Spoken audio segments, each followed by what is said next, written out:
ওয়ালাইকুম আসসালাম আব্দুল্লাহ, কেমন আছেন? আলহামদুলিল্লাহ। আপনার সাথে দেখা হয়ে ভালো লাগলো। আপনার সময় কেমন যাচ্ছে? এই তো চলছে। ভাই আমি খুবই ক্লান্ত। আপনি এই সপ্তাহে ভ্রমণ করেছিলেন তাই না? না, এই সপ্তাহে নয়, ভ্রমণগুলো সামনের দিনগুলোতে। আমি শুধু আমার অনুষ্ঠান ও কাজের জন্য তৈরি হচ্ছিলাম। বিশেষ করে এই সপ্তাহে ক্লাসের পর বেশ কিছু ইমেইল এসেছে, যা কিনা সেগুলোর মাঝে এই হচ্ছে একটা ইমেইল। একজন মহিলা ইমেইল লিখেছেন। তিনি পড়েছেন কোরআনে কখনো মাথা ঢেকে রাখা সম্পর্কে বলা হয়নি। পড়ার পর আমি ভাবলাম এটা আসলে এত ঝামেলার বিষয় নয়। তিনি বলেছেন, আমি একটি আয়াত পড়েছি 24 নম্বর সূরায়, সূরাতুন নূর। এখানে খিমার শব্দটি ব্যবহার করা হয়েছে, যা দিয়ে পর্দা বোঝায়, এবং আমি ডিকশনারি লিখেছিলাম, এবং এটা বলছে যে এটা এক ধরনের ওড়না অথবা আবরণ। সুতরাং মাথা ঢেকে রাখা সম্পর্কে এখানে কিছুই বলা হয়নি। তাই আমি একটু অনুসন্ধান করলাম। এরপর আমি চিন্তা করেছিলাম এটা কি একটা কমন কনফিউশন, এটি শুধুমাত্র একটা ইমেইল। তাই আমি আরেকটু অনুসন্ধান করলাম এবং পেলাম আসলে এটি একটি মারাত্মক সমস্যা। অনেকেই মনে করে যে ওই আয়াতটি মাথা ঢেকে রাখা সম্পর্কে বলা হয়নি। এটা আসলে একটি কমন কনফিউশন। আমি জানতাম না এই বিষয়টি। আমি আসলে খুব আন্তরিকভাবে উল্লেখ করতে চাই, আমি কাউকে জোর করে হিজাব পরাতে আগ্রহী নই। সেটা তাদের সিদ্ধান্ত। কিন্তু দিন শেষে যদি কোরআন সম্পর্কে কিছু বলা হয়, আমাদের সৎ থাকতে হবে। কিছু লোক আছে যারা কোরআন দিয়ে এমন কিছু বোঝানোর চেষ্টা করেন যা আসলে এটা বোঝায়নি, এবং কিছু লোক আছে যারা প্রকৃতপক্ষে কিছুই জানেন না। আমার ধারণা যাদের এই বিষয়ে বিভ্রান্তি আছে তারা হয়তো তেমন কিছুই জানেন না, অথবা তারা যা পড়েন তাই বিশ্বাস করেন।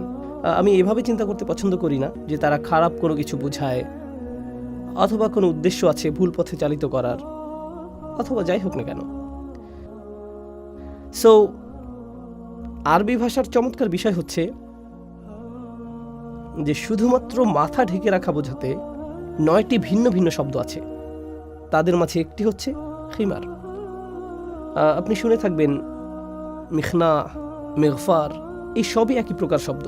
কোনোটা দ্বারা গলা পর্যন্ত ঢেকে রাখা বোঝায়, কোনোটা দ্বারা বুক পর্যন্ত, কোনোটা দ্বারা পেট পর্যন্ত ইত্যাদি। কত লম্বা কাপড় দিয়ে মাথা ঢাকা হবে তার উপর নির্ভর করে। প্রাচীন আরবিতে খিমার শব্দটি আছে, যেটি কিনা কোরআনে ব্যবহৃত হয়েছে। আমি সাধারণভাবে হিজাব শব্দটি ব্যবহার করি। হিজাব প্রকৃতপক্ষে মাথা ঢেকে রাখা বোঝায় না। এই শব্দ প্রকৃতপক্ষে বোঝায় এক ধরনের আবরণ। যেমন একটা দেয়াল হতে পারে হিজাব, জানালার পর্দা হতে পারে একটা হিজাব। হিজাব শব্দটি একটি প্রতীক হয়ে দাঁড়িয়েছে, কিন্তু কোরআনের শব্দ এটি নয়। এমনকি আরবরাও এই শব্দটি এইভাবে কখনো ব্যবহার করেনি। সুতরাং শব্দটি হচ্ছে খিমার। এই শব্দটির একটা চমৎকার বিষয় হচ্ছে এই শব্দটি দিয়ে মাথা ঢেকে রাখাও বোঝায়, যেমন মাথা এবং আরও কিছু অংশ। ইসলামের পূর্বেও এই শব্দটি ব্যবহার করা হয়েছে। পুরুষ লোকেরাও খিমার পরিধান করত। তাদের পাগড়ির অন্যতম একটি নাম ছিল খিমার। পাগড়িটি যদি একটু লম্বা হয় এবং প্রায় পেট পর্যন্ত নেমে আসে, পুরুষ লোকেরা এটাকে খিমার বলতো। এটা অত্যন্ত চমৎকার বিষয়। মহিলাদের ভিন্ন ফ্যাশন ছিল, অথবা যাই হোক। একটি উল্লেখযোগ্য বিষয়, ইসলামের পূর্বে মহিলারা ব্যান্ডানা টাইপের এক ধরনের জিনিস ব্যবহার করত। তারা পেছনের চুলের গোছার সাথে এটি বাঁধত এবং এটা পিঠের মাঝখান পর্যন্ত যেত। সুতরাং তারা সামনের দিকে আবৃত করত না, পেছনের দিকটা আবৃত করত। এটাকেও খিমার বলা হতো। এখন কোরআন বলছে যে তাদের উচিত খিমার ব্যবহার করা এবং তাদের সামনের দিকে ব্যবহার করা, তাদের বুকের উপর দিয়ে।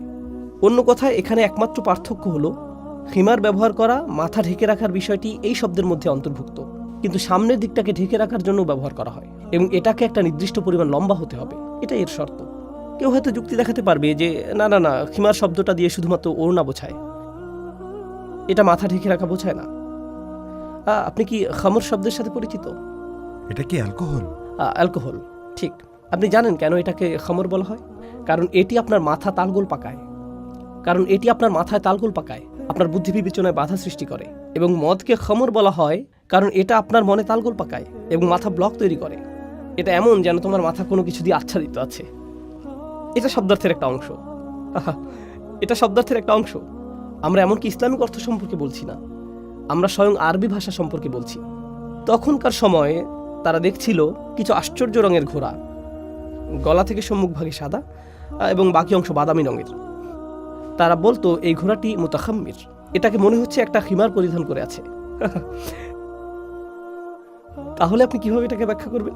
ঘোড়ার কোনো ওড়না পরিধান করা থাকে না, সাদা অংশটুকু একটু লম্বা এবং এটা মাথা থেকে গলার শেষ পর্যন্ত আবৃত করা আছে। সুতরাং এই জন্যই তারা এটাকে বলছে খিমার। এটা ইতিমধ্যে ভাষার অন্তর্ভুক্ত হয়েই আছে। কিন্তু দুর্ভাগ্যের বিষয় হলো যখন অনুবাদকরা বলে তাদের উচিত নেকাব বুক পর্যন্ত টেনে দেয়া। আচ্ছা, একটা নেকাব হতে পারে একটা ওড়না বা হতে পারে অন্য যে কোনো রকমের কাপড়, এবং অনুবাদগুলো মাথা ঢেকে রাখার বিষয়টি উল্লেখ করে না, কিন্তু আরবি শব্দ তা উল্লেখ করে। তাই আমি বুঝতে পারি অনেক বিভ্রান্তি আসে, কারণ লোকেরা মূল ভাষার প্রতি যথেষ্ট মনোযোগ দেয় না, এবং কিভাবে অনেক অনুবাদী বিষয়গুলোকে অতিমাত্রা সাধারণ করে ফেলে। এবং আমরা একটি মারাত্মক সমাপ্তিতে আসছি। আপনি এই সব কিছু কারো কাছে ব্যাখ্যা করার পরও সে হয়তো বলতে পারে আমাকে কি পড়তে হবে না পড়তে হবে এগুলো সম্পর্কে বলার আপনি কে? কোনো কিছু বলার জন্য আমি কেউ না, কিন্তু আমি চাই লোকেরা এটা জানুক যে এখানে কোরআনে যে শব্দটি আছে আরবিতে এর অর্থ কি। তবে আপনি যদি মনে করেন আরো ভালো কোনো প্রমাণ আছে, আপনি যদি মনে করেন এখানে আরবিতে অন্য কোনো অর্থ আছে, তাহলে হয়তো আপনার এটা আমাকে বলা উচিত। আমি জানি না, হয়তো আমার উচিত হবে কোনো একদিন এটা সম্পর্কে বলা। বারাকাল্লাহু ফিক। আপনার সাথে আবার দেখা হবে ইনশাআল্লাহ। ভালো থাকবেন।